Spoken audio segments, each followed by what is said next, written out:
In government but not in power. But people like, the ultra-nationalists can influence, they can shift the whole of the political spectrum just by existing. So you end up with Cameron adopting a xenophobic attitude because UKIP is growing. UKIP doesn't have to go into government to influence government. But UKIP's unique, because you've been very complimentary about George Osborne. You said that, actually sort of Burkean British Conservatives, in certain areas have similar interests, with people like yourself, because they have some respect for national sovereignty and the idea of a national legislature. National sovereignty, parliamentary sovereignty. Precisely. My apologies. Yeah, but the idea of that's democracy. Yeah, the idea of a national legislature being the kind of repository of democracy.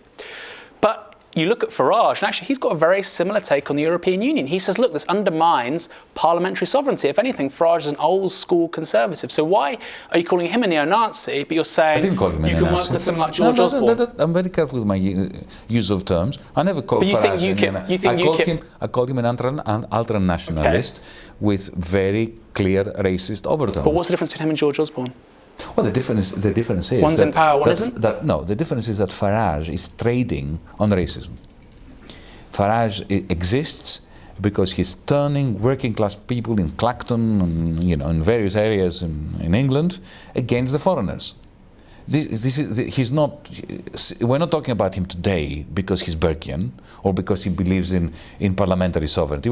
The only reason why he exists and we know about him is because he's very skillful in the way that he turns a defensible argument against Brussels, he turns it into a xenophobic narrative against refugees, against migrants, against progressives, against gays and so on. You didn't frankly have the balls to put country before party.